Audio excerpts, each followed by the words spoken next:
الحمد لله وحده، والصلاة والسلام على من لا نبي بعده.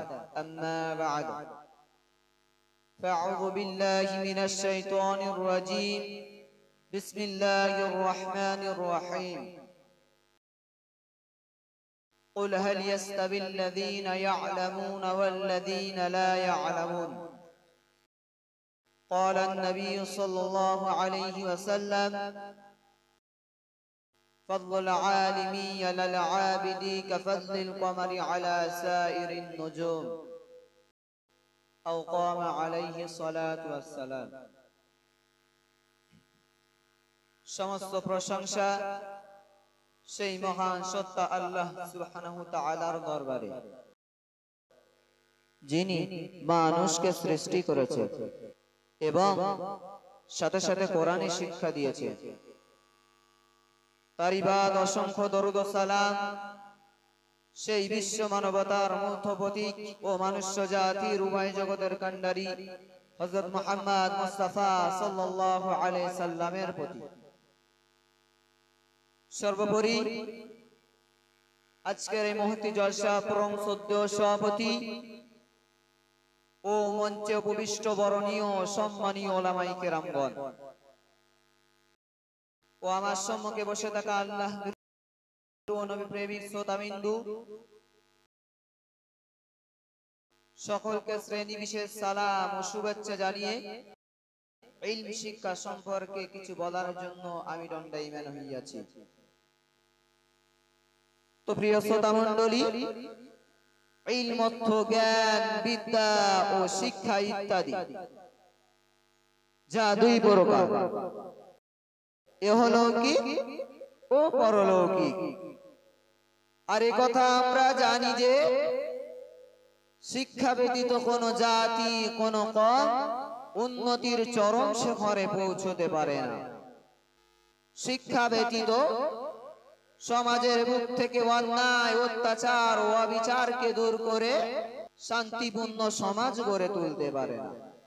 শিক্ষা ব্যতীত চোখ থাকতে দুনিয়া অন্ধকার লাগে, মুখ থাকতে নিজের অধিকার টুকু চেয়ে নেওয়ার মতো সাহস জোগাতে পারে না।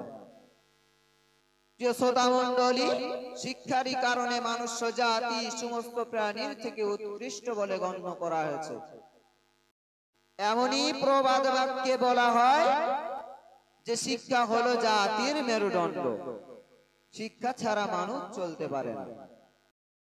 এজন্য রাসূল কারীম সাল্লাল্লাহু আলাইহি সাল্লাম তিনি ইরশাদ করেছে, তালাবুল ইলমি ফরিদাতুন আলা কুল্লি মুসলিম, প্রত্যেক মুসলমানের উপরে ইলম শিক্ষা অর্জন করা ফরজ। প্রিয় শ্রোতা মণ্ডলী, আমাদেরকে ওই শিক্ষা অর্জন করার কথা বলা হয়েছে যে শিক্ষা দ্বারা অর্জন হবে খোদাবিরুদা, যে শিক্ষা দ্বারা অর্জন হবে হারাম হালালকে পার্থক্য করার যোগ্যতা। ওই দিনই শিক্ষা আমাদেরকে অর্জন করতে হবে, যা দ্বারা আমি আপনি উভয় জগতে সফল হতে পারি। প্রিয় শ্রোতা মণ্ডলী, এদিনই শিক্ষা এমন একটি শিক্ষা যার ফজিলত সম্পর্কে রাসূল পাক সাল্লাল্লাহু আলাইহি সাল্লাম তিনি বলেছেন, ফাদলুল আলিমি আলাল আবিদি কাফাদলিল কমারি আলা সাইরিন নুজুম, যে একজন আলিমের ফজিলত বা প্রাধান্যতা সমস্ত বান্দার উপরে এমনই যেমন সমস্ত নক্ষত্রের উপরে চাঁদের প্রাধান্যতা। এদিনই শিক্ষা এমন একটি শিক্ষা যেটা হবে জান্নাতে আলোকে স্তম্ভ এবং আমার আপনার জন্য বিপদ আপদে সাহায্যকারী। প্রিয় শ্রোতা মণ্ডলী, এদিনই শিক্ষা দ্বারা পুরো বেবকু জাতি উন্নতির চরম শিখরে পৌঁছেছে। ইহার দ্বারা বহু মানুষকে নেতা বা ইমাম বানানো হয়েছে। শুধু তাই নয়, একজন আলিমের সম্মানার্থে ফারিস্তা মণ্ডলীরা তাদের ডানা বিছিয়ে দেয় আলিমের পায়ের নিচে। এজন্য আল্লাহ পাক ইলমের ফজিলত সম্পর্কে তিনি বলেছেন, কুল হাল ইয়াস্তাবিল্লাযীনা ইয়ালামুনা ওয়াল্লাযীনা লা ইয়ালামুন, যে একজন বিজ্ঞ ব্যক্তি ও একজন অজ্ঞ ব্যক্তি কখনোই এক হতে পারে না, যেমন নাকি রাত দিন নারী পুরুষ এক হতে পারে না। শ্রোতা মণ্ডলী, আল্লাহ পাক বলেছেন আমার বান্দাদের মধ্যে উলামা সম্প্রদায় সবচেয়ে বেশি আমাকে ভয় করে।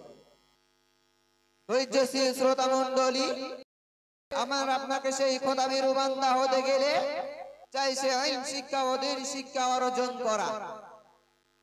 এজন্য রাসূল পাক সাল্লাল্লাহু আলাইহি সাল্লাম তিনি বলেছেন যে কোরআন শিক্ষা এমনই যেমন আতরদানিতে আতর রাখা আছে এবং তার সৌরভ চারিদিকে মুখরিত করে। এজন্যই একজন আলিমকে 1000 আবেদের চেয়ে উত্তম বলা হয়েছে।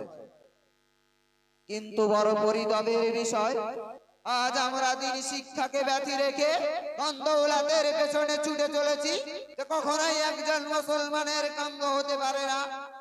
ধৈর্যশীল শ্রোতা মণ্ডলী, মনে রাখবেন ধন দৌলতের উত্তরসূরি হলো কারণ হামার ও সাদ্দাত, আর ইলম ও দ্বীন শিক্ষার উত্তরসূরি হলো নবী ও রাসূল সাল্লাল্লাহু আলাইহি সাল্লাম।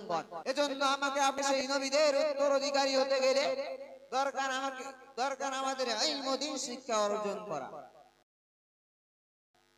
প্রিয় শ্রোতা মণ্ডলী, বর্তমান সময়ে একদল বুদ্ধিজীবীদেরকে বলতে শোনা যায় যে মাদ্রাসা শিক্ষা দেশ ও জাতিকে কি দিয়েছে।